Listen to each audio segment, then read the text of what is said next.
Humans are always going to choose sides in everything. That's why rivalries turn toxic and arguments turn personal. But is this instinct learned or built into us? Well, in 1954, a group of scientists decided to find out. They created their own secret social laboratory at a remote summer camp, using 22 ordinary 11-year-old boys as their subjects. The goal was to see how easily they could create conflict out of thin air. The results were more dramatic and more violent than they ever could have imagined. This is the story of the Robbers Cave experiment. So, this psychologist, Muzafer Sherif, sets up his own little social laboratory at a summer camp in Robbers Cave State Park. He brings in 22 perfectly normal 11-year-old boys who are all strangers to each other. The experiment started cleverly. For the first week, they were split into two groups and kept on opposite sides of the park. Neither group had any idea the other one even existed. The goal was simple: turn these strangers into a real team.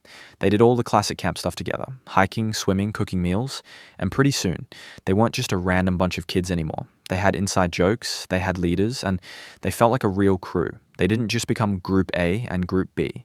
They gave themselves actual names. One group, feeling tough, called themselves the Rattlers. The other chose the Eagles, and then the researchers lit the fuse. They finally let the two groups meet and immediately introduced competition. They announced a week-long tournament with real stakes, a big trophy, and brand new pocket knives for the winners. And for the losers,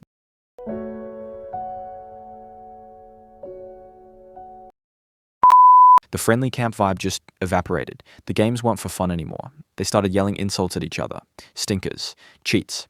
They refused to even be in the same room. It started with trash talk, but it didn't stay there for long. After a tough loss, the Eagles snuck over and burned the Rattlers' flag. So the next morning, the Rattlers raided the Eagles' cabin, flipping their beds and stealing their stuff. Things got so out of control that the boys started gathering rocks to use as weapons. The researchers, watching from the shadows, realized their experiment was about to turn into a full-blown riot and had to step in. They had proven how easy it is to make an enemy, but now came the real test. Could they fix it? Their first idea was what you might expect: just make them hang out. They tried movie nights and shared meals. It was a total disaster.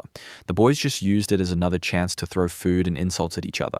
They learned that just being near your enemy doesn't make them your friend. So they got smart. They created problems that were bigger than the rivalry. They secretly broke the camp's only water supply. Then they gathered all the boys and said, "Look, the water line is broken. We are all going to run out of water unless you all work together to find the leak."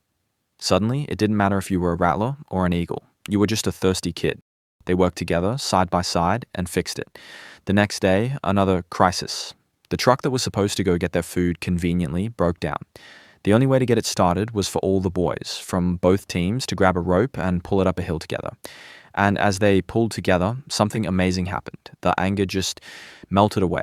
The name-calling stopped. By the end of the day, they were actively choosing to sit together at meals.